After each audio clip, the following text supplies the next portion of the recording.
63,000 میل لمبی نسوں میں ایک انسان نہ سوچ سکتا. 63,000 میل یعنی 96,000 کلومیٹر کے آس پاس نسیں ہوتی ہیں, اور وہ ان نسوں میں یہ 5 لیٹر خون دوڑاتا ہے. چھٹی نہیں لیتا, ہاف ڈے نہیں لیتا, دھڑکتا رہتا ہے, دھڑکتا رہتا ہے. پہلے کھینچتا ہے پھر چھوڑتا ہے, کھینچتا ہے پھر چھوڑتا ہے, کھینچتا ہے پھر چھوڑتا ہے. ہر سیکنڈ میں 1.5 بار کھینچتا ہے پھر چھوڑتا ہے. جس نے پہلی بار اسٹیٹوسکوپ بنایا تھا وہ اس کے کان مسلمان نہیں تھے کیونکہ وہ مسلمان تھا, تو اس نے میڈیکل سائنس کی کتابوں میں لکھا کہ جب تم اسٹیٹوسکوپ لگاؤ گے تو ایک آواز اندر سے آئے گی, لب لب لب لب سے وہ خون کھینچتا ہے, لب سے وہ چھوڑتا ہے, جسے سسٹولک ڈائسٹولک کہا گیا. کاش کہ ہم میں سے کچھ پڑھنے والے نے وہ پہلی بار سنا ہوتا.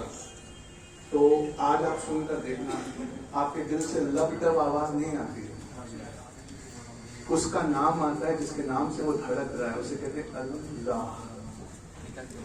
اللہ اللہ. کھینچتا ہے اپنے رب کے نام سے اور پھر خون کو حرارت دے کے بکھیر دیتا ہے. بہت امام غزالی لکھتے ہیں, سننا ہے, یہ تو گوگل پہ لکھا ہوا ہے تو بھی سنا ہے. امام غزالی لکھتے ہیں وہ دل بادشاہ ہے, اور بادشاہ کی ایک خاص کیریکٹر ہوتی ہے, وہ کسی کے نہیں سنتا سوائے بادشاہوں کے بادشاہ. آپ ابھی بیٹھے بیٹھے اپنے دل سے کہیے کہ دھیرے دھیرے دھڑک, لیکن کچھ ہو رہا ہے. اب آپ اپنے دل سے کہیے زور زور سے دھڑک, لیکن کچھ ہو رہا ہے نہیں, لیکن ہوگا. کس سے؟ کاف لام دے کے اس قلب کو جب کاف لام دے کی چیزیں دکھائی دیتی ہیں تو زور زور سے دھڑکتا ہے. تو کہا کیا عربک بہت سائنٹیفک لینگویج ہے, بہت سائنٹیفک ہے. کیسے؟ قلب میں کاف اور لام اور بیر ہے. قلب, اگر آپ کے قبیلے کا کوئی بچہ IAS پاس کر جائے اور اسے یہاں لا کے کھڑا کر دیں, اسے انعام اور اعزاز ملتا دیکھیں, تو قبیلے کے بچے کو یہاں کھڑا دیکھ کر کاف بے لام, قبیلے کے بچے کو یہاں کھڑا دیکھ کر کاف لام بے واد کرتا ہے. اور جب روہنگیاز کی بچیوں کے ساتھ جو ہو رہا ہے اس کو ہم دیکھتے ہیں تو یہ دھیرے دھیرے کرتا ہے. کیوں؟ قبل کا ایک وعدہ کرنا ہے. قبل میں بھی کاف بے لام ہے. قبل کا وعدہ اس قلب کو یاد آتا ہے جو روتا ہے. پوچھا کون سا وعدہ؟ اللہ نے قرآن میں کہا یاد کرو اس وعدے کو جو ہم نے عالم ارواح میں تم سے کیا کہ تم ایک دوسرے کے لیے پھیرے جا رہے ہو, ایک دوسرے کی مدد کرنا. تو یہ بادشاہ صرف اللہ کسی کی نہیں مانتا. لیکن جب سے ہم نے قرآن کو تفسیر سے پڑھنا چھوڑ دیا, حدیثوں کے ترجمے چھوڑ دیے, ہمارا بادشاہ سسک سسک کے مرنا شروع ہو گیا. اور امام غزالی کہتے ہیں کہ یہ جسے آپ دماغ کہتے ہو یہ وزیر ہے. اللہ نے وزیر بنایا اور وزیر سے کہا کہ رعایا کے لیے حلال کی آمدنی کا انتظام کرنا, حلال کے لقمے کا انتظام کرنا ہے وزیر تمہارا کام ہے. تو امام غزالی کہتے ہیں اس وزیر کو دنیاوی پڑھائی پڑھنی چاہیے, اور پڑھتے وقت صراط المستقیم پہ رہتے ہوئے حلال کی روزی کا بندوبست کرنا چاہیے, اور اہدنا صراط المستقیم سے نہ گرے. اس لیے دن میں 5 بار اس وزیر کو بادشاہ کی بارگاہ میں آنا چاہیے, اور اس 5 بار کو ہم نماز کہتے ہیں. اور وہ 5 بار جب ہم سجدے میں جاتے ہیں تو دیکھیے کیا ہوتا ہے. بادشاہوں کے بادشاہ کے سجدے میں جب یہ بادشاہ جاتا ہے, سجدے میں سوچیے اپنے آپ کو, بادشاہوں کے بادشاہ کے سجدے میں جب یہ بادشاہ جاتا ہے تو پہلی بار دن بھر میں ایسا ہوتا ہے کہ بادشاہ اوپر اور وزیر نیچے ہوتا ہے. پر آپ نے بہت برا کام کیا, آپ نے یونیورسٹیوں میں جانا چھوڑ دیا.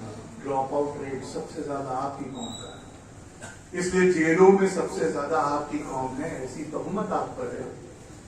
یہ بات غلط ہے لیکن صحیح. جیلوں میں سب سے زیادہ آپ کی قوم نہیں ہے, جیلوں میں سب سے زیادہ بے گناہ جو لوگ ہیں وہ آپ کی قوم سے. کیونکہ آپ نے اپنے وزیر کو پڑھایا ہی نہیں، انہیں اپلیکیشن لکھنا آتا ہی نہیں، بورڈ پہ ان کا کیس لگتا ہی نہیں، وکیلوں کے خرچے اٹھانے میں گھر لکھ گئے تھا. کیوں؟ یہ وزیر یونیورسٹی گئے، اور جو یونیورسٹی گئے وہ مدرسے کبھی نہیں آئے، اور جب وہ مدرسے نہیں آئے تو یونیورسٹی میں ان کا وزیر طاقتور ہو گیا، اتنا طاقتور ہو گیا کہ بادشاہ مر گیا. پھر وہ ایم بی بی ایس ہو، وہ والا ایم بی بی ایس، میں، میری بیوی، میرے بچے، میری سانس، بس اتنے لے کر وہ کئی شفٹ ہو. جس قوم کا بادشاہ اور وزیر دونوں مرا ہوتا ہے، اس قوم کو کوئی لوٹ کر لے جائے، ان کے گھر چلائے، انہیں برباد کرے، ان کے بچوں کو جھوٹے الزاموں میں پھنسائے، کسی کو فرق نہیں پڑتا. اس لیے آج کی یہ محفل رکھی گئی ہے کہ کیا اسی مسجد سے ایک کوچنگ سینٹر، اسی مدرسے سے ایک کوچنگ سینٹر کی ابتدا کر کے بادشاہ کی زندگی اور وزیر کی زندگی کا انتظام ایک ساتھ کیا جا سکتا ہے.